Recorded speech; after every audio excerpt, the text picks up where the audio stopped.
Hello नमस्कार साथियों, स्वागत है आप सभी का शिक्षा पाठ में KTG के आज के सेशन में। आज है रविवार 5 अप्रैल 2026, वैशाख कृष्ण पक्ष की तृतीया संवत 2083।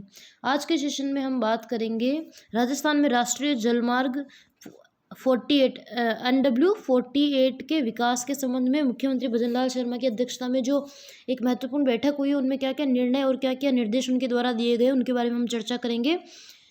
NW जो नेशनल वाटर वे बोला जा सकता है इसे, 48 परिवहन का जो नया माध्यम है। मुख्यमंत्री का लक्ष्य राजस्थान में जल मार्ग के माध्यम से माल परिवहन और निर्यात को बढ़ावा देना। इस जलमार्ग द्वारा जवाई, लूणी, कच्छ और फ्रंट के रास्ते राजस्थान को अरब सागर से जोड़ा जाएगा।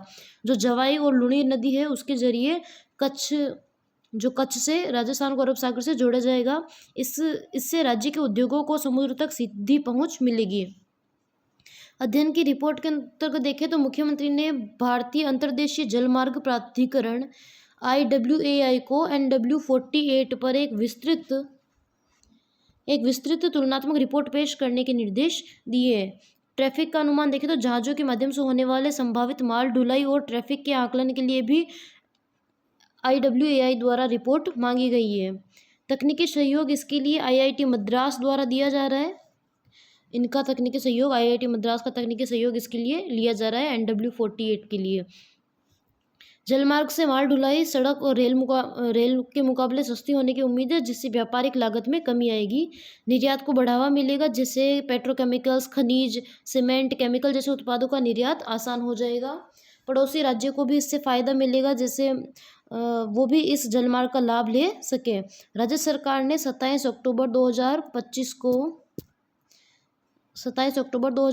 को IWAI के साथ MOU हस्ताक्षर किया था, जिसके तहत NW48 का निर्माण किया जा रहा है। 27 अक्टूबर 2025 को IWAI के साथ MOU किया था। IIT मद्रास के जो प्रोफेसर हैं के मुरली इस परियोजना के लिए DPR तैयार कर रहे हैं। मुख्यमंत्री किसान सम्मान निधि योजना, इसके तहत केंद्र सरकार की प्रधानमंत्री किसान सम्मान निधि योजना जिसके तहत 6,000 रुपये वार्षिक प्रदान किए जाते थे, उसमें राजस्थान सरकार द्वारा 3,000 रुपये अतिरिक्त वार्षिक सहायता प्रदान की जा रही है किसानों को, जिसके तहत अब राज्य के किसानों को कुल प्रतिवर्ष 9,000 रुपये, 6,000 केंद्र सरकार के और 3,000 राज्य सरकार के मिल रहे हैं। भविष्य में इस राशि को चरणबद्ध तरीके से बढ़ाकर 12,000 रुपये वार्षिक करने का लक्ष्य भी रखा गया है। अब तक राज्य सरकार 5 किस्तों के माध्यम से कुल 2,726 करोड़ रुपए से अधिक की राशि किसानों के खातों में भेज चुकी है। प्रथम किस्त 30 जून 2024 को टोंक से इसका शुभारंभ किया गया था। प्रथम किस्त इसकी 30 जून 2024 को दी गई थी, जिसका शुभारंभ टोंक से किया गया था। उस समय 65 लाख से अधिक किसानों को 1,000 रुपये दिए गए थे। कुल 653 करोड़ उस समय प्रदान किए गए थे। दूसरी और तीसरी किस्त 13 दिसंबर 2024 को प्रदान की गई थी। 702 करोड़ रुपए इसके तहत हस्तांतरित किए गए थे। चौथी किस्त 18 अक्टूबर 2025 को धनतेरस को नदबई में आयोजित एक समारोह में 718 करोड़ रुपए जारी किए गए थे। चौथी किस्त 18 अक्टूबर 2025 को जारी की गई तथा पांचवी किस्त 22 जनवरी 2026 को सिरोही से 653 करोड़ रुपए किसानों के खातों में भेजे गए थे। मुख्यमंत्री ने शासन सचिवालय स्थित राजस्थान संपर्क हेल्पलाइन 181 का दौरा किया और वहां की कार्य व्यवस्था को देखा। सचिव श्री V श्रीनिवास द्वारा Rajasthan university of health and science अस्पताल का दौरा किया गया है। मुख्यमंत्री के पहल पर Rajasthan university of health and science अस्पताल को दिल्ली के एम्स की तर्ज पर रिम्स में विकसित किया जा रहा है। Rajasthan institute of medical sciences में Rajasthan university of health and science को विकसित किया जा रहा है। आपनो खेत आपनी खाद अभियान 6 से 30 अप्रैल 2026 तक चलाया जाएगा। आपनो खेत आपनी खाद अभियान रासायनिक उर्वरकों पर निर्भरता कम करना और किसानों को जैविक और प्राकृतिक खेती की ओर प्रेरित करना इसका उद्देश्य है। राजस्थान के कृषि और उद्यानिकी मंत्री डॉक्टर किरोड़ी लाल मीणा जी हैं। स्वयं की खाद किसानों को अपने ही खेत में उपलब्ध संसाधनों से जैविक खाद और पोषक तत्व जैसे कंपोस्ट, वर्मी कंपोस्ट तैयार करने के लिए प्रोत्साहित करना। खरी खाद पर जोर देना, जैसे ढेंचा और गवार, चंवड़ा जैसी फसलों का उपयोग करके मिट्टी की उर्वरता को बढ़ाने पर विशेष ध्यान दिया जाएगा। हरी खाद कैसे तैयार होती है तो हम देखते हैं कि पहले जो ढेंचा, ग्वार और चंवड़ा जैसी फसल खेत में बोई जाती है, फिर उसको मिट्टी में मिला दिया जाता है, जिससे वो खाद का रूप में कार्य करती है। तकनीकी प्रदर्शन जीवामृत, बीजामृत और घन जीवामृत और पंचगव्य जैसी उन्नत तकनीकों का प्रायोगिक प्रदर्शन किया जाएगा। इसके तहत डीएपी यूरिया के विकल्प के रूप में एसएसपी, एनपीके और टीएसपी जैसे उर्वरकों के संतुलित उपयोग की जानकारी भी इसके द्वारा आपनो खेत आपनी खाद अभियान के तहत दी जाएगी। गांव गांव तक पहुंच, ग्राम पंचायत स्तर पर कृषक गोष्ठियां आयोजित की जाएगी, प्रभात फेरियां निकाली जाएगी, स्कूलों में जागरूकता कार्यक्रम आयोजित किए जाएंगे। कृषि विश्वविद्यालयों, केवीके और आईसीएआर के सहयोग से यह कार्य किया जा रहा है, कार्यक्रम चलाया जाएगा। महिला भागीदारी देखें तो अभियान में नमो ड्रोन दीदी, कृषि सखी और महिला किसानों की भागीदारी सुनिश्चित की जाएगी। सफल किसानों का सम्मान किया जाएगा। जैविक कृषि से जुड़े प्रगतिशील किसानों को मंच दिया जाएगा ताकि वे अपने अनुभव अन्य किसानों के साथ साझा कर सकें। मृदा स्वास्थ्य, इससे मिट्टी को सल्फर और कैल्शियम जैसे आवश्यक पोषक तत्व प्रदान होंगे, जिससे उसकी जो मृदा की गुणवत्ता है उसमें सुधार होगा और उत्पादन क्षमता भी बढ़ेगी, जिससे किसानों को जो गुणवत्तापूर्ण और शुद्धता वाली फसल भी प्राप्त होगी। फसल अवशेष प्रबंधन और जैविक आदानों के उपयोग से लंबे समय तक खेती को लाभकारी बनाया जा सकेगा, क्योंकि जो हम रासायनिक खाद का उपयोग करते हैं तो उससे ज़मीन जल्दी खराब हो जाती है और बंजर हो जाती है। अगर हम जैविक खाद का प्रयोग करेंगे तो खेती लाभकारी भी रहेगी और टिकाऊ कृषि होगी, वो बंजर नहीं होगी, भूमि अधिक उपजाऊ बनेगी। कट ऑफ की तिथि देखें तो जिन किसानों के पास 1 फरवरी 2019 से पहले कृषि भूमि थी वे इसके पात्र है। विरासत में मिली जमीन वाले किसान भी पात्र है। परिवार की परिभाषा देखें तो योजना के लिए प्रति परिवार के लिए माना जाएगा पति, पत्नी और नाबालिग बच्चे। एक सदस्य पर एक परिवार से केवल एक ही सदस्य इस योजना का लाभ ले सकता है। अनिवार्य दस्तावेज के रूप में देखें तो पंजीकरण के लिए आधार कार्ड, कृषक फार्मर आईडी और डीबीटी के लिए इनेबल बैंक खाता होना जरूरी है। ये किसान सम्मान निधि के योजना के लिए जो कट ऑफ की तिथि और पात्रता है वो है। किसान स्वयं पीएम किसान पोर्टल पर जाकर पंजीकरण कर सकते हैं। व नज़दीकी ई मित्र व कॉमन सर्विस सेंटर के माध्यम से भी आवेदन कर सकते हैं। और पंजीकरण के दौरान आधार से जुड़ा मोबाइल नंबर पास रखना अनिवार्य है, क्योंकि उस पर ओटीपी आता है।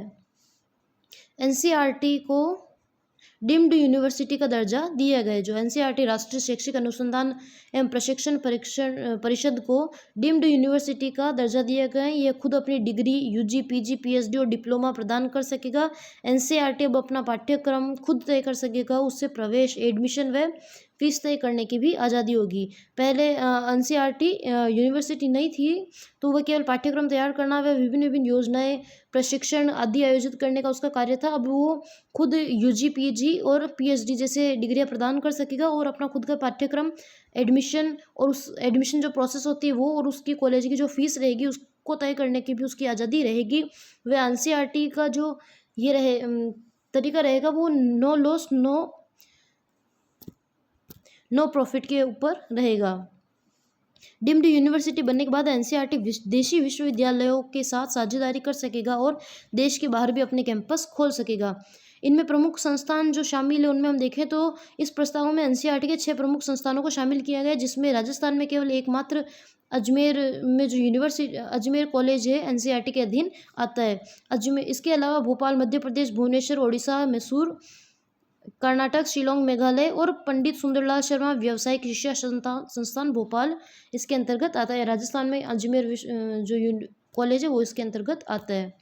डीम्ड यूनिवर्सिटी का दर्जा बरकरार रखने के लिए एनसीईआरटी को कुछ नियमों का पालन करना होगा, जिसमें हम देखें तो यूजीसी के नियम जो है एडमिशन फीस और सीटों की संख्या के मामले में यूजीसी के दिशा निर्देशों का पालन करना होगा।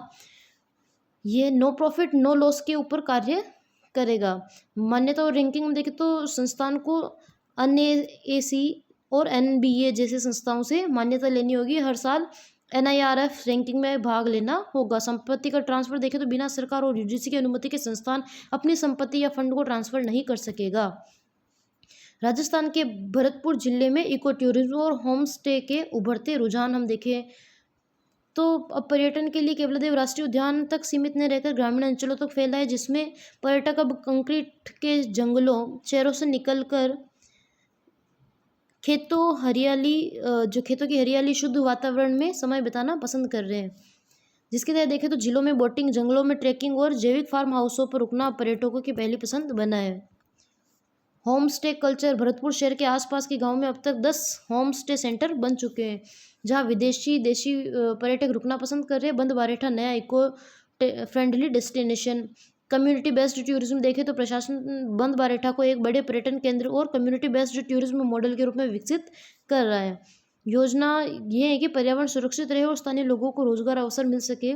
ऐतिहासिक महत्व देखें तो इस बांध के निर्माण तत्कालीन राज परिवार द्वारा संरक्षण के लिए किया गया था बंद बारेठे का, और अच्छी बारिश के कारण ये वर्तमान में पूरी तरह से भरा हुआ है। इस वजह से इको टूरिज्म ज़्यादा बढ़ रहा है और अभी वर्तमान समय में जो पर्यटन का तरीका है वो भी काफ़ी बदल चुका है। अब पर्यटक केवल डेस्टिनेशन सेंटर पे न जाकर ऐसे होम स्टे, जैविक फार्म हाउस और जो जंगल आदि जो गांवों में जो पारंपरिक झोपड़ियाँ होती है वहाँ निवास करना पसंद कर रहे हैं और पर्यावरण के साथ जीने के लिए अब अच्छे वातावरण में रहने के लिए, शुद्ध वातावरण में रहने के लिए कर रहे हैं।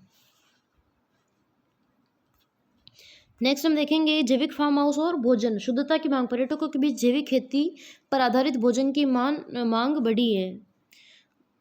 स्वास्थ्य के प्रति जागरूकता, रासायनिक खाद और कीटनाशकों के बढ़ते इस्तेमाल के कारण अब प्राकृतिक सौंदर्य के बीच रहकर जैविक भोजन करना चाह रहे हैं। लेख में दिल्ली के इंजीनियर कमल मीणा का जिक्र है जो पिछले कुछ वर्षों से जैविक खेती और फार्म हाउस का मॉडल पर कार्य कर रहे हैं। कमल मीणा, आर्थिक मजबूती, इसके तहत पर्यटकों को नया अनुभव मिल रहा है और गांव के आसपास की अर्थव्यवस्था भी मजबूत हो रही है। भरतपुर अब केवल पक्षियों के लिए नहीं बल्कि अपने शांत ग्रामीण माहौल और इको टूरिज्म के लिए भी पहचाना जाने लगा है। राजस्थान के सरकारी स्कूलों में कला शिक्षा की बदहाल स्थिति पर एक आलोचनात्मक रिपोर्ट है। तो इसमें देखें शिक्षकों का अभाव। रिपोर्ट के अनुसार साल 1992 में कला शिक्षा के शिक्षकों की भर्ती नहीं हुई है। 1992 में लास्ट कला शिक्षकों की भर्ती हुई थी। कक्षा 9वीं और 10वीं के बच्चे बिना शिक्षक और बिना किताबों के यह विषय पढ़ रहे हैं। बिना शिक्षक और बिना किताबों के ये विषय पढ़ने के बावजूद उन्हें ए और बी ग्रेड इसके अंतर्गत दी जा रही है, जो शिक्षक की पारदर्शिता पर सवाल उठा रहे हैं। इसके लिए सरकार द्वारा भारी बजट करोड़ों रुपए आवंटित करती है हर साल, लेकिन पैसा केवल कला उत्सवों और कमरों के निर्माण पर खर्च हो रहा है, वास्तविक शिक्षा पर नहीं हो रहा है। इस शिक्षा का अधिकार अधिनियम आरटी 2009 के तहत इन स्कूलों में कला शिक्षकों की व्यवस्था करना अनिवार्य है, लेकिन राज्य में इसका पालन नहीं हो रहा है। किताबों की समस्या देखें तो सत्र 2023-24 से किताबों की जो कला की किताबें होती हैं उनकी भी छपाई बंद कर दी गई है, क्योंकि विभाग ने पाठ्य पुस्तक मंडल को मांग ही नहीं भेजी है।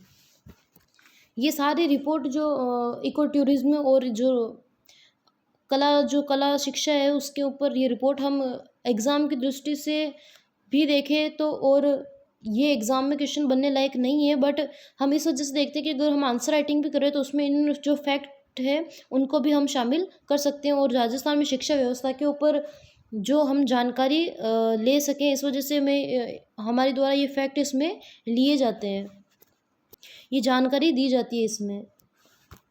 नेक्स्ट हम बढ़ेंगे थार सांस्कृतिक सर्किट के लिए 7 सदस्यीय कमेटी बनी है।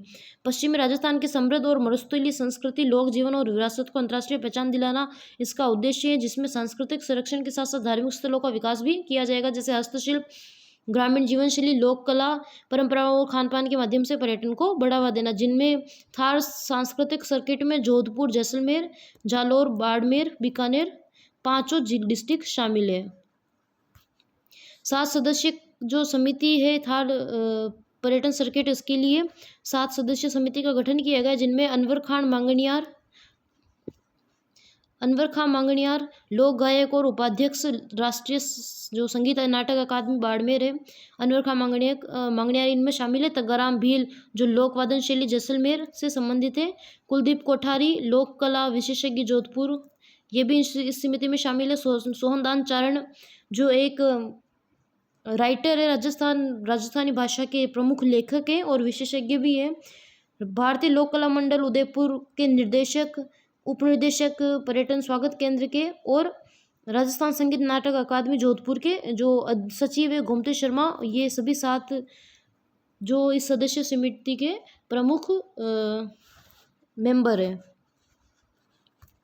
नेक्स्ट हम देखेंगे बच्चों की आंखें हो रही कमजोर, बढ़ते आंकड़े, रिफ्रैक्टिव एरर। स्क्रीनिंग टाइम के अनुसार पिछले 4 वर्षों में दृष्टि दोष वाले बच्चों की संख्या में लगातार बढ़ोतरी हुई है, जिनमें वर्तमान स्थिति देखें तो 9.21 बच्चों में रिफ्रैक्टिव एरर पाया गया है, यानी हर 100 में से 10 बच्चे रिफ्रैक्टिव एरर से ग्रसित थे। 4 साल पहले ये आंकड़ा 7.25 था, अर्थात 4 साल पहले ये 7.25% बच्चों को रिफ्रैक्टिव एरर पाया गया। वर्तमान में 9.21% बच्चों को रिफ्रैक्टिव एरर पाया गया। बच्चों की सेहत बिगड़ने का कारण है डिजिटल स्क्रीन, जीवन शैली, बाहरी खेलकूद में कमी तथा खान पान की जगह जो पोषक पदार्थों की जगह फास्ट फूड का अधिक सेवन करना। बच्चों को कम से कम 2 घंटे आउटडोर एक्टिविटी करवानी चाहिए। दिन में जो नेचुरल लाइट होती है उसमें पढ़ने के लिए भी प्रेरित करना चाहिए। इसका समाधान देख सकते हैं। तो कुल हम ये रिपोर्ट देखें तो 2022-23 में 7.25% बच्चों को ये रिफ्रैक्टिव एरर बीमारी थी। 2023-24 में 7.74, 2024-25 में 8.57% बच्चों को तथा 2025-26 में 9.21% बच्चों को रिफ्रैक्टिव एरर जो बीमारी है वो पाई गई है। अमेरिका, इजराइल और ईरान के बढ़ते तनाव का सीधा असर राजस्थान के व्यापार पर दिख रहा है, जिसमें प्रदेश से 17 खाड़ी देशों को जाने वाला हजारों करोड़ों का माल बंदरगाहों जो पोर्ट्स है वहाँ पर फंसा है, आगे सप्लाई नहीं हो पा रही है। राजस्थान से हर साल खाड़ी देशों को करीब 18,000 करोड़ रुपए का सामान निर्यात किया जाता है, जिनमें हम प्रमुख वस्तुएं देखें तो stone, marble, granite product, textile और गारमेंट, जेम्स एंड ज्वेलरी, मसाले और कृषि उत्पाद, अगरबत्ती और धूप आदि शामिल है। ईरान और अमेरिका युद्ध के कारण जो मोरबी, जो गुजरात की जो सिरेमिक फैक्ट्रियाँ हैं वो बंद हो चुकी हैं। इस वजह से राजस्थान में काफ़ी इफेक्ट पड़ा है, जिसमें नागौर का चाइना क्ले उद्योग पूरी तरह से मोरबी पर निर्भर है। मोरबी की फैक्ट्री नागौर से आने वाले कच्चे माल चाइना क्ले की सबसे बड़ी खरीदार है। गैस सप्लाई, मोरबी में गैस सप्लाई और अंतर्राष्ट्रीय हालत बिगड़ने से वहाँ की फैक्ट्रियाँ बंद हुई है, जिससे नागौर को से होने वाली जो चाइना क्ले की सप्लाई रुक गई है।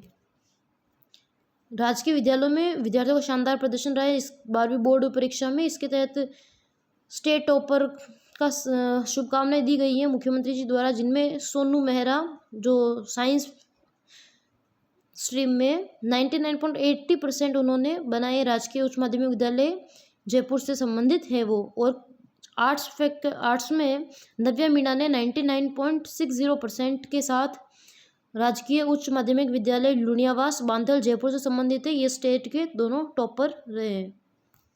नेक्स्ट, राजस्थान में एसआई सब इंस्पेक्टर भर्ती से जुड़े सुप्रीम कोर्ट के ताज़ा फैसले से जो विवाद उत्पन्न हुआ है, जिनमें देखें तो जो आयु सीमा में छूट उन्हीं को प्रदान की गई है जिन्होंने कोर्ट में याचिका दायर की थी सब इंस्पेक्टर की भर्ती से लेकर 713 जो अभ्यर्थियों को छूट मिलेगी। अर्थात जो 2.21 लाख ओवरेज युवा हुए थे उन्हें इस भर्ती से बाहर रखा गया है। जिन्होंने कोर्ट में याचिका दायर की थी 713 लोगों ने, वो ही इसके लिए होंगे। केंद्र सरकार ने 2 जनवरी 2026 को एक अधिसूचना जारी की थी, जिसके तहत कोटा में चंबल किनारे स्थित घड़ियाल सेंचुरी के 732 हेक्टेयर एरिया को डीनोटिफाई कर दिया था, सेंचुरी क्षेत्र से उसे मुक्त कर दिया था। सुप्रीम कोर्ट का हस्तक्षेप इसमें किया गया है, जिसके तहत सुप्रीम कोर्ट ने इस फैसले पर तुरंत रोक लगा दी है, स्टे लगा दिया है सुप्रीम कोर्ट ने। इसकी अगली सुनवाई 11 मई को होगी। घड़ियाल क्षेत्र इसके संरक्षण के लिए, घड़ियाल के संरक्षण के लिए दुनिया भर में सबसे अहम है घड़ियाल सेंचुरी। अन्य जीवों में देखें तो घंगार, डॉल्फिन, कछुए और कई दुर्लभ पक्षी की प्रजातियां भी यहाँ पाई जाती है। डीनोटिफिकेशन के संभावित खतरे देखें तो अवैध खनन के द्वारा यहाँ पर अतिक्रमण बढ़ जाता और जैव विविधता को काफ़ी नुकसान होता। राजस्थान के 4 सरकारी विश्वविद्यालयों की खराब स्थिति और उनके भविष्य को लेकर गठित की गई हाई लेवल कमेटी, जिसकी हम देखें तो उच्च शिक्षा विभाग के अतिरिक्त मुख्य सचिव इसके संयोजक होंगे। सदस्य के अंतर्गत तकनीकी विश्वविद्यालय, एग्रीकल्चर विश्वविद्यालय के कुलपति भी इस समिति में शामिल होंगे। इस कमेटी में उन विभागों के किसी प्रतिनिधि को शामिल नहीं किया गया है जिनसे ये यूनिवर्सिटी जुड़ी हो, अर्थात खेल या कौशल विभाग, ताकि निष्पक्ष जांच हो सके। किन किन यूनिवर्सिटी को इसमें शामिल किया गया तो हम देखें तो विश्वकर्मा कौशल विश्वविद्यालय जयपुर 2017 में शुरू हुआ था। खुद का भवन भी नहीं है, किराए पर संचालित है। निजी शिक्षण संस्थानों को मान्यता देने तक अभी सीमित है केवल। स्पोर्ट्स यूनिवर्सिटी झुंझुनू 2013 में एक्ट पारित हुआ था। 11 साल बाद भी सिर्फ कागजों में है, कोई कुलपति वीसी नियुक्त नहीं हुआ है। बाबा आमटे दिव्यांग विश्वविद्यालय जयपुर इसमें शामिल है, जिसमें 2022-23 की बजट 2.5 साल बाद भी भवन और स्टाफ का अभाव है। कुलपति और कुल सचिव के अलावा कुछ भी नहीं है। महात्मा गांधी दिव्यांग विश्वविद्यालय जोधपुर 2023-24 में बजट कार्यवाहक कुलपति के भरोसे किराए के भवन में संचालित है। सुविधा और स्टाफ की भारी कमी। इन सभी चारों यूनिवर्सिटी के लिए अध्ययन के लिए उच्च स्तरीय समिति का गठन किया गया है। बांसवाड़ा में ढोल कुंडी की थाप पर खेली कंडों की राड। कंडों की राड का संबंध कहाँ से? बांसवाड़ा से है। एक टोली ने कंडे मारे तो दूसरी ने ढाल से किया बचाव। आनंदपुरी उपखंड के भवानपुरा के भेरूजी धाम पर चैत्र पूर्णिमा के मौके पर भरा 7 दिवसीय मेला। चैत्र पूर्णिमा के अवसर पर कंडों की राड बांसवाड़ा में खेली जाती है। इसके बारे में घेर खेली जाती है तथा कंडों की राड जो परंपरा से चली आ रही है। सीबीएसई का नया पाठ्यक्रम लागू किया गया, जिसके तहत 6ठी कक्षा से 3 भाषा अनिवार्य है। 9वीं में मैथ और साइंस के 2 स्तर भी लागू किए हैं सीबीएसई ने अपने पाठ्यक्रम में। त्रिभाषा फॉर्मूला कक्षा 6 से स्टार्ट हो जाएगा, जिसके अंतर्गत 26-27 की 6ठी कक्षा में तीसरी भाषा अनिवार्य होगी। चुनी गई 3 भाषाओं में से कम 2 भाषाएं भारतीय होना जरूरी है। मैथ और साइंस में 2-2 स्तरीय प्रणाली 9वीं से स्टार्ट की गई, जिसके अंतर्गत स्टैंडर्ड पेपर और एडवांस पेपर होंगे।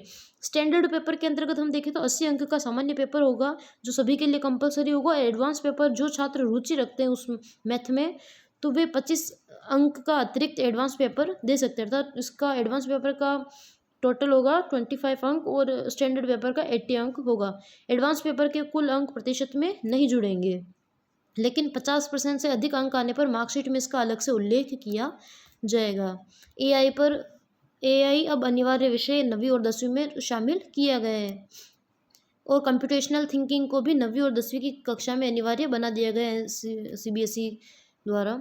समय सीमा इसकी देखें 2029 से इसका 10वीं बोर्ड में भी बाकायदा पेपर होगा। 2029 से एआई का बाकायदा पेपर भी आयोजित किया जाएगा बोर्ड्स एग्जाम में। 9वीं और 10वीं के छात्रों के लिए निम्नलिखित अब अनिवार्य विषय होंगे, जिसमें art education, vocational education, physical education भी शामिल है। इनकी बुक्स भी जारी की जाएगी और असेसमेंट और एग्जाम्स भी होंगे।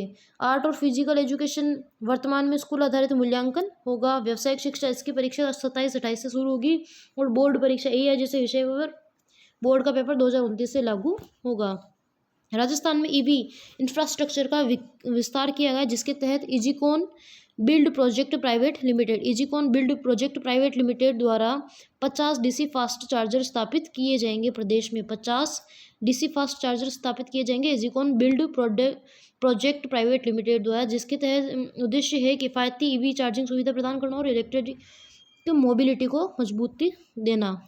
हनुमान शोभा यात्रा आस्था और कला का संगम। यह रिपोर्ट जयपुर में आयोजित भव्य हनुमान जो शोभा यात्रा निकली उसके अंतर्गत है, जिसमें मुख्य आकर्षण रहा है चांदी के रथ में विराजमान 300 साल पुराना स्वर्ण मंडित हनुमान जी का चित्र। इसकी विशेषता देखें तो जयपुर के संस्थापक महाराजा सवाई जय सिंह द्वारा इसको बनाया गया था। इसमें हनुमान जी द्वारा आशीर्वाद मुद्रा में है, जो सामान्य चित्रों सेवक या युद्ध मुद्रा से अलग है। इसमें शुद्ध सोने का वर्क का प्रयोग हुआ है। यात्रा का विवरण देखें तो 40वीं शोभा यात्रा में हाथी, घोड़े, ऊंट, 10 इलेक्ट्रॉनिक झांकियां भी शामिल थी। यह रामलीला मैदान से शुरू होकर सांगानेरी गेट, जोहरी बाजार होते हुए चांदपोल हनुमान मंदिर तक पहुंची थी। यात्रा के दौरान गौ सम्मान दिवस 27 अप्रैल को मनाया जाएगा। इसको लेकर जागरूकता भी फैलाई गई, लोगों से हस्ताक्षर लिए गए थे। हनुमान शोभा यात्रा जो जयपुर में संबंधित है, यहाँ 300 साल पुराना जो चित्र है उसकी यात्रा निकाली गई थी। जयपुर के एमआई रोड स्थित अमरापुर स्थान में 105वें चैत्र मेले का आयोजन हो रहा है। अमरापुर जयपुर एमआई रोड पर स्थित है, वहाँ 105वें चैत्र मेले का आयोजन हो रहा है, जहाँ पिछले 73 वर्षों से अखंड भंडारा चल रहा है। एनआरआई भक्तों की सेवा, जिसमें विदेशी, ऑस्ट्रेलिया, हांगकांग से आए भक्त यहाँ सब्जी काटने, रोटी बनाने और बर्तन धोने जैसे सेवा में जुटे हैं। यहाँ पद, पहचान और पेशा छूट जाते हैं और हर कोई एक सेवादार की भूमिका में होता है। एमआई रोड स्थित अमरापुर स्थान में 105वां चित्र मेले का आयोजन हो रहा है। ग्लोबल राजस्थान एग्रीटेक मीट ग्राम 2026 आयोजन की तिथि है 23 से 25 मई 2026। राजस्थान को कृषि निवेश के प्रमुख केंद्र के रूप में स्थापित करना, आधुनिक तकनीक को बढ़ावा देना और किसानों की आय में वृद्धि करना। निवेशकों को एग्रीटेक कंपनियों को आकर्षित करने के लिए विभिन्न शहरों में रोड शो आयोजित किए जाएंगे, जिसके तहत जयपुर में 10 अप्रैल को रोड शो आयोजित किया जाएगा। दिल्ली में 17 अप्रैल को, अहमदाबाद में 24 अप्रैल को और हैदराबाद में 6 मई को, पुणे में 8 मई को रोड शो राजस्थान गवर्नमेंट द्वारा किया जाएगा। कार्यक्रम के दौरान तकनीकी जो सत्र है, कार्यशालाएं, प्रदर्शनियां, स्मार्ट फार्म, पशु प्रदर्शनी और business to business B2B, business to government B2G बैठकें आयोजित की जाएगी। इससे पहले ग्राम का सफल आयोजन 2016-17 में किया गया था। उसके बाद अब 2026 में ग्राम का आयोजन किया जा रहा है।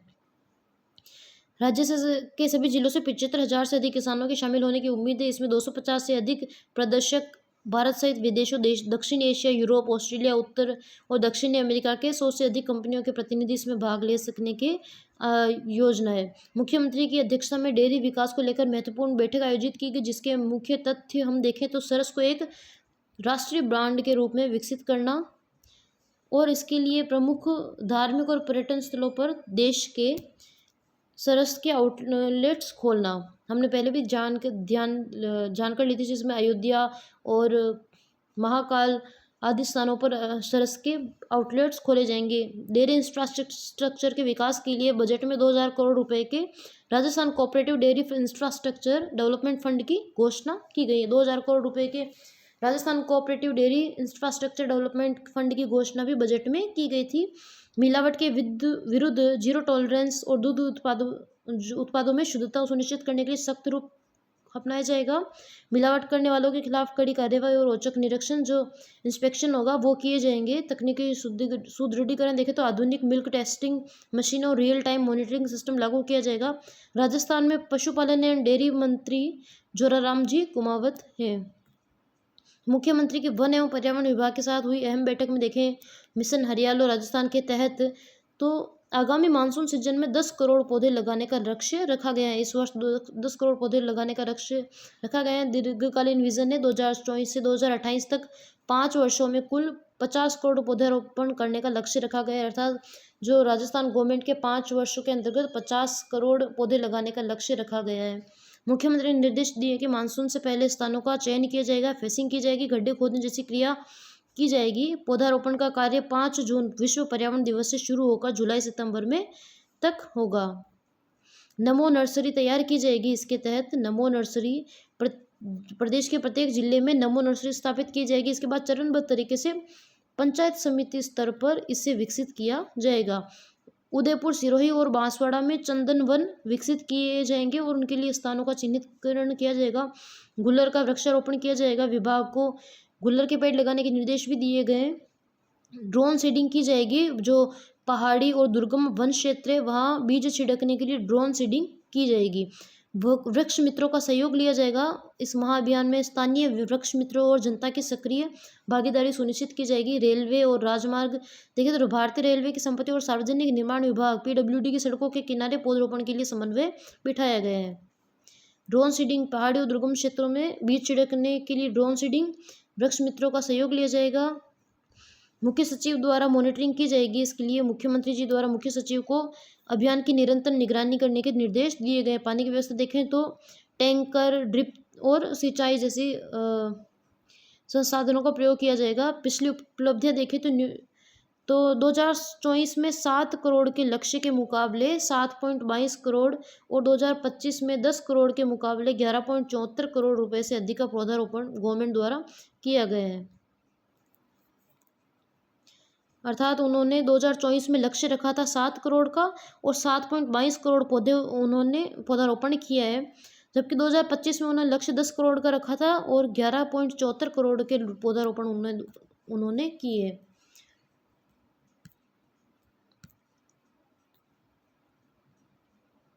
Cambridge court world school Jaipur के छात्र घोरांश ने द्वितीय skill craft open international FIDE rated शतरंज टूर्नामेंट में प्रथम स्थान हासिल किया। जो जयपुर के कैम्ब्रिज कोर्ट वर्ल्ड स्कूल के छात्र हैं घोरांश, उन्होंने जो second skill craft open international federated शतरंज टूर्नामेंट है उनमें फर्स्ट रैंक हासिल किए।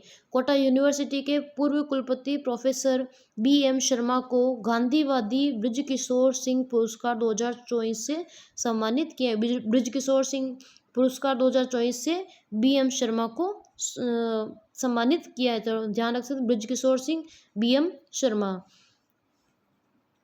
यह सम्मान उनकी पुस्तक सत्याग्रह की पाठशाला गांधी आश्रम के लिए दिया गया है। जो B.M. शर्मा की पुस्तक है सत्याग्रह की पाठशाला गांधी आश्रम, उसके लिए उन्हें गांधीवादी बृजकिशोर सिंह पुरस्कार 2024 से सम्मानित किया गया है। यह पुरस्कार महात्मा गांधी केंद्रीय विश्वविद्यालय मोतीहारी चंपारण द्वारा प्रदान किया जाता है। सोजतपाली में जन्मे महावीर सिंघवी को कनाडा के टोरंटो स्थित भारतीय वाणिज्य दूतावास में भारत का महावाणिज्य दूत काउंसल जनरल नियुक्त किया गया है। जो सोजत के महावीर सिंघवी को कनाडा के महान वाणिज्य दूत के रूप में नियुक्त किया गया है। अशोक कुमार जो जयपुर के निवासी है, गुजरात टाइटंस टीम से खेल रहे हैं, उन्होंने इस सीजन की सबसे तेज गेंद फेंकने का रिकॉर्ड बनाया। उन्होंने 154.2 किलोमीटर प्रति घंटा की रफ्तार से गेंद फेंकी है। राजस्थान रॉयल्स के खिलाड़ी ध्रुव जुरेल के खिलाफ उन्होंने ये गेंद फेंकी थी।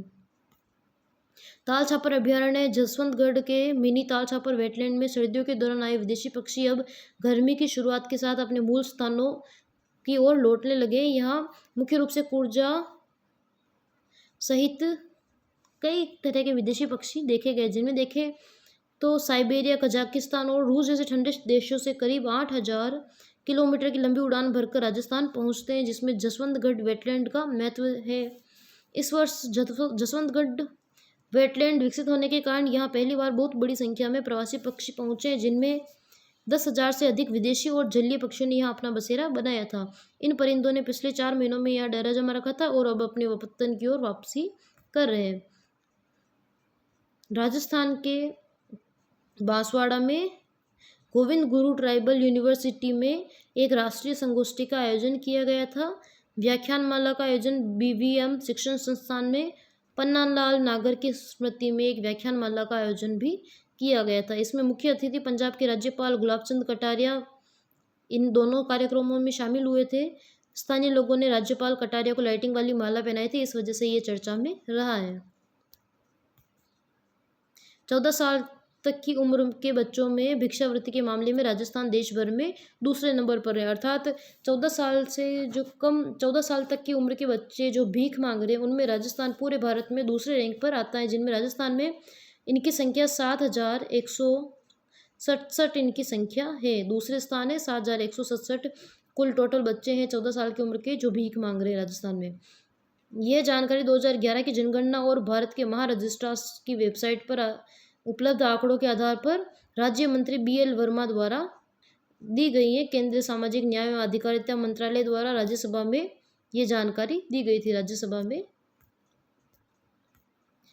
एडवांस बौद्धिक संपदा अधिकार IPR और प्रबंधन और नवाचार का व्यवसायीकरण आयोजन हुआ था। इसका university of engineering and management UEM Jaipur में इसका आयोजन किया गया था।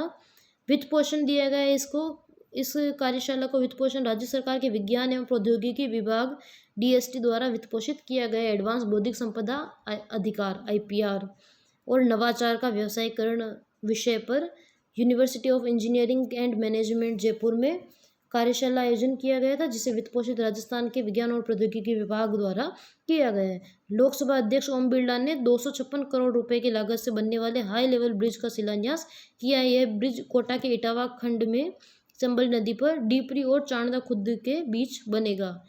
इससे दिल्ली और उज्जैन की दूरी कम होगी, करीब 4 घंटे, और उज्जैन महाकाल मंदिर लगभग 3.5 घंटे की दूरी पर रह जाएगा। इसके साथ ही हाई लेवल ब्रिज के साथ सड़क, पेयजल और शिक्षा, सामुदायिक भवन जैसे कुल 281 करोड़ रुपए के विकास कार्यों का लोकार्पण भी ओम बिरला जी द्वारा किया गया था। एशियन चैंपियनशिप स्क्वैश में राजस्थान की भागीदारी देखें तो जयपुर के युवा खिलाड़ी दिव्यांशी जैन और धैर्य घोगिया का चयन भारतीय टीम में हुआ है। एशियन चैंपियनशिप स्क्वैश के लिए हुआ है दिव्यांशी जैन और धैर्य घोगिया का। ये दोनों चीन के पांजीहुआ शहर में होने वाले 33वीं Asian junior individual squash championship में भारत का प्रतिनिधित्व करेंगे। इनका चयन अंडर-13 वर्ग में हुआ है। ये ट्रायल चेन्नई में आयोजित किए गए थे। इनकी कोच पूर्व भारतीय खिलाड़ी सुरभि मिश्रा है, जिन्हें स्क्वैश की सनसनी भी कहा जाता है। स्क्वैश की सनसनी सुरभि मिश्रा को कहा जाता है। जैसलमेर कृत्रिम गर्भाधान से घोड़ावन के 3 चूजों का जन्म हुआ है। आधुनिक तकनीकी से जो आर्टिफिशियल इंसेमिनेशन के जरिए जैसलमेर में 3 नए घोड़ावनों का जन्म हुआ है। जो ब्रीडिंग सेंटर रामदेसरा है, वहाँ 1 चूजे का जन्म हुआ है तथा सुदासरी में 2 चूजों का जन्म हुआ है। इसके साथ ही राजस्थान में घोड़ावनों की संख्या अब 76 हो गई। दोनों ब्रीडिंग सेंटरों में मिलाकर अकेले रामदेसरा में 52 घोड़ावन है और सुदासरी में 24 घोड़ावन है।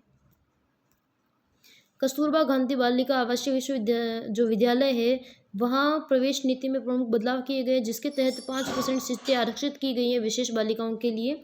राजस्थान स्कूल शिक्षा परिषद द्वारा ये निर्देश दिए गए, जिनमें इन स्कूलों में आवासीय विद्यालयों में CWSN जो बालिकाएं हैं उनके लिए 5% सीटों का आरक्षण किया गया है। इन्हें निःशुल्क उपकरण उपलब्ध करवाए जाएंगे।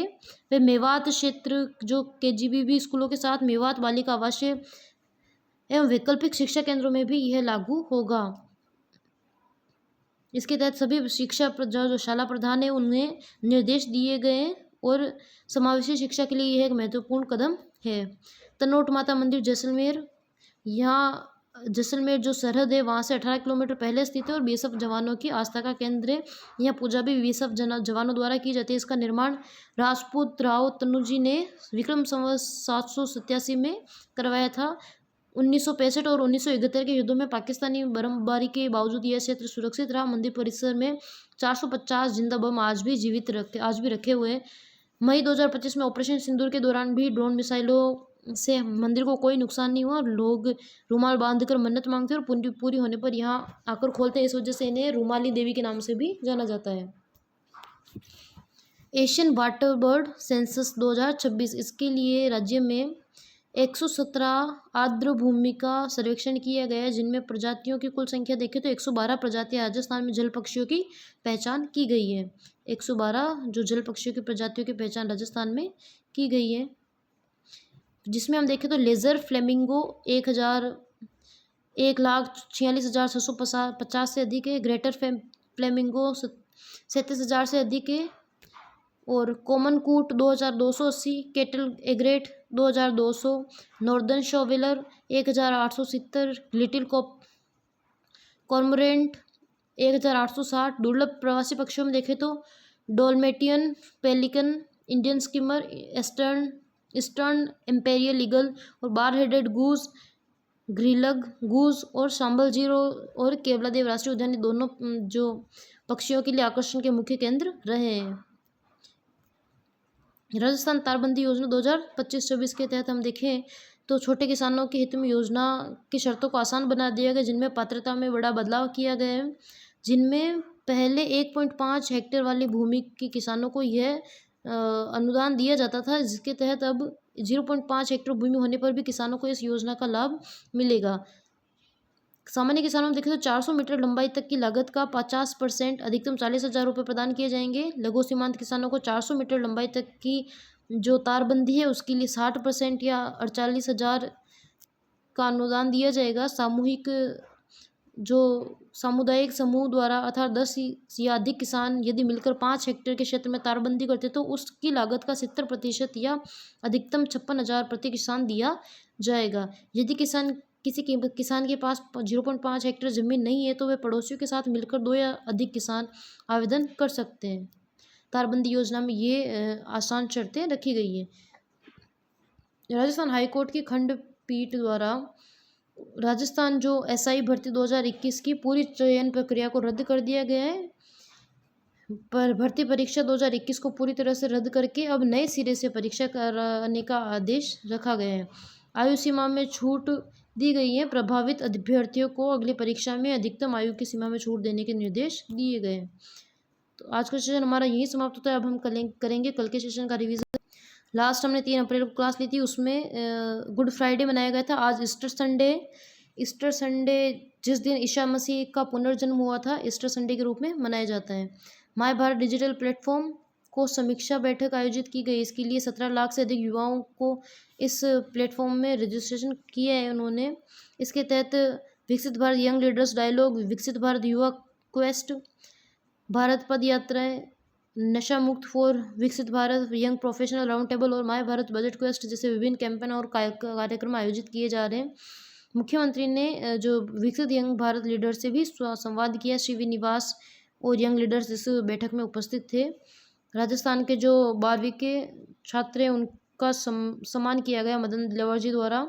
माया मेघवाल, मनीषा खरवड़, किंजल सेन, प्रेम सिंह चुंडावत, पीयूष पालीवाल, विकास जाट का सम्मान किया है। झालावाड़ जो राजसमंद के विद्यार्थियों का विकसित ग्राम विकसित वार्ड अभियान, इसके लिए भजनलाल शर्मा द्वारा समीक्षा करते हुए गांव और शहरों के सुनियोजित विकास के लिए एक रोडमैप प्रस्तुत किया गया, जिसके तहत स्थानीय लोगों के सुझाव के आधार पर 2030, 2035 और 2047 की भविष्य की योजनाओं और आवश्यकताओं को ध्यान में रखते हुए गाँव और शहरों का मास्टर प्लान तैयार किया जा रहा है, जिसके तहत 10,000 से अधिक शहरी वार्ड शामिल है और 14,000 से अधिक ग्राम पंचायतें इसमें शामिल है। यह अभियान 19 से 15 मई तक संचालित किया जा रहा है। विकसित ग्राम विकसित वार्ड अभियान की सबसे बड़ी विशेषता है कि डिजिटल मैपिंग की जाएगी। भास्कराचार्य राष्ट्रीय अंतरिक्ष अनुप्रयोग भू सूचना विज्ञान संस्थान बीस एकीकृत प्लेटफॉर्म के रूप में भी इसे विकसित किया जा रहा है।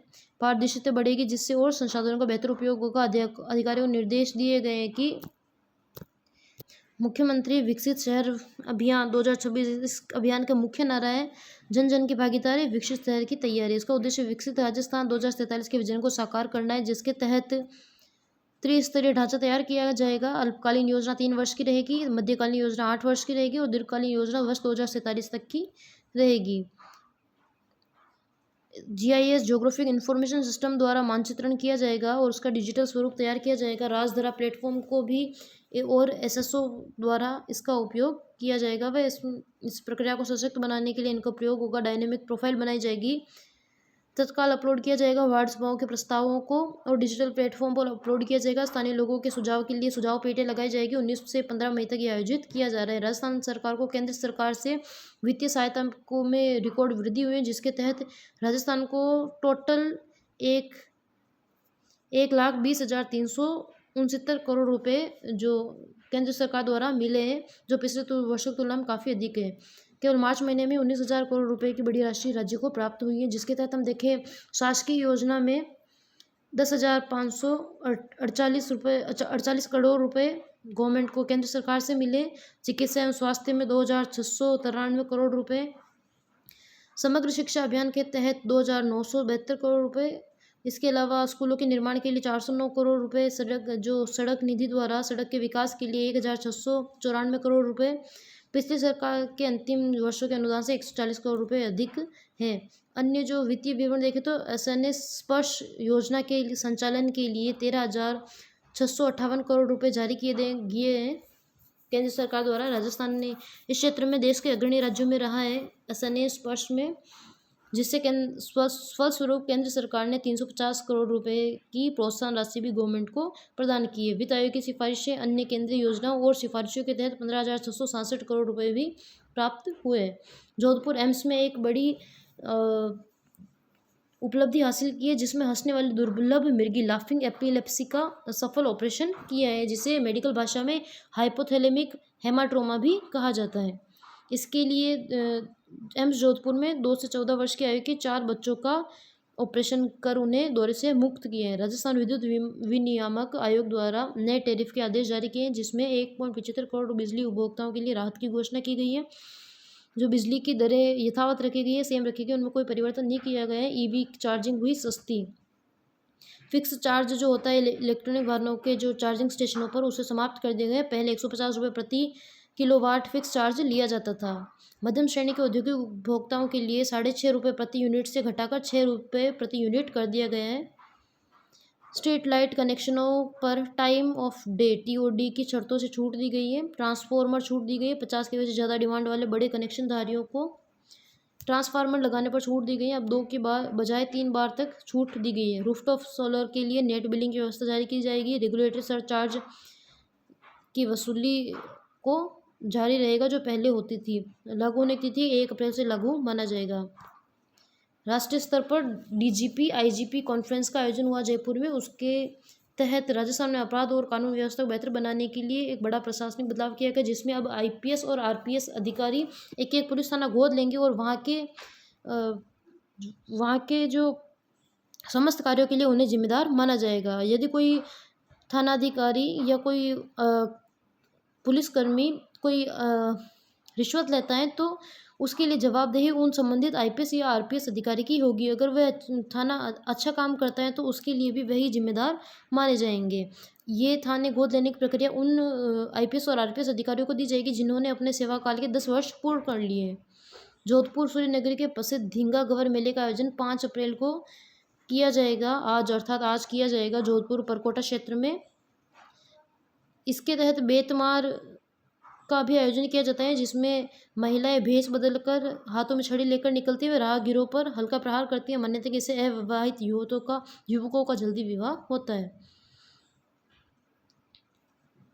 रामजल सेतु लिंक परियोजना के लिए चंबल नदी पर एक विशाल एक्वाडक्ट बनाया जा रहा है और जिससे वाहन और पानी दोनों वहां से गुजर सकेंगे।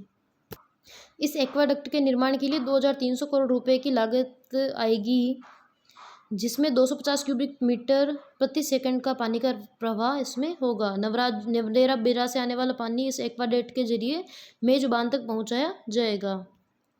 लंबाई इसकी 2280 मीटर है, चौड़ाई 45 मीटर है, ऊंचाई 30 मीटर नदी के ऊपर है। पिलर की संख्या 450 रहेगी। सड़क की चौड़ाई 8 मीटर रहेगी। MNIT जयपुर और इसरे Indian society of heating refrigerator and air conditioning engineers के बीच एक MOU हुआ है।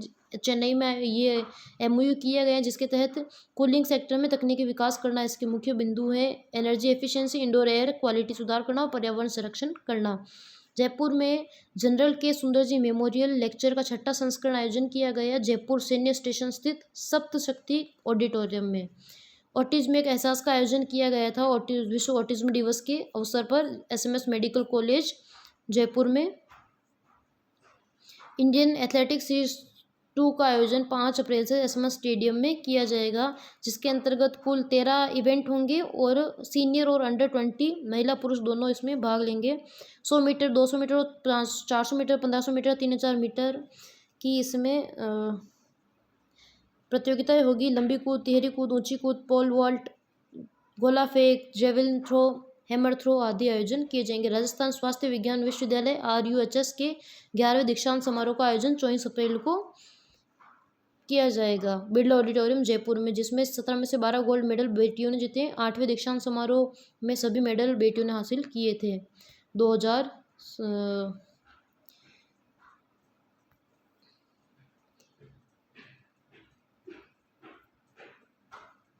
खोले के हनुमान जी को पहली बार 31 किलो के चांदी की पोशाक पहनाई गई थी। उसके बारे में हमने जानकारी ली थी। जयपुर के ज्ञान विहार स्कूल की हिंदी विभागीय अध्यक्ष रेणु शब्द मुखर को लाइव वायर न्यूज़ द्वारा आयोजित अखिल भारतीय लेखन प्रतियोगिता में फर्स्ट रैंक प्राप्त की है। रेणु शब्द मुखर ने जयपुर में प्रदेश की महिला क्रिकेटर्स को सम्मानित करने के लिए सुंदर कांति अवार्ड सम्मानित किया गया था 3 अप्रैल को, जिसमें सीनियर वर्ग में डिम्पल कंवर, जूनियर वर्ग में तनिका शर्मा तथा सब जूनियर में रोशल यादव को सम्मानित किया गया। केरन ऑयल एंड गैस द्वारा स्वच्छ ऊर्जा के लिए कर्नाटक के गडग स्थित प्लांट से MOU किया गया, जिसके तहत उन्हें 25 megawatt renewable hybrid power plant से 25 मेगावाट की ऊर्जा प्राप्त होगी, जिसके तहत हर साल करीब 115 किलोटन कार्बन डाइऑक्साइड के उत्सर्जन में कमी आएगी और यह कार्बन डाइऑक्साइड जो होगा वह 57.5 लाख पेड़ लगाने के बराबर असर दिखाएगी। कंपनी अब अपनी कुल बिजली की जरूरत का 20% हिस्सा नवीकरणीय स्रोतों से प्राप्त करेगी। राजस्थान के 4 युवा खिलाड़ियों का BCCI के प्रतिष्ठित अंडर 16 हाई परफॉर्मेंस कैंप के लिए हुआ है, जिनमें शिफान खान, गौरव सैनी, रोहन चौधरी और शोभाग सिंह भाटी का चयन हुआ। ये 11 मई से 6 जून तक आयोजित किया जाएगा। राजस्थान में 2005-06 में केवल 53.1% महिलाओं को एनीमिया था, जबकि अब 2025-26 में 54.4% हो गया है। आज का सेशन हमारा यही समाप्त होता है। Thank you so much. Like कीजिए, शेयर कीजिए एंड सब्सक्राइब कीजिए।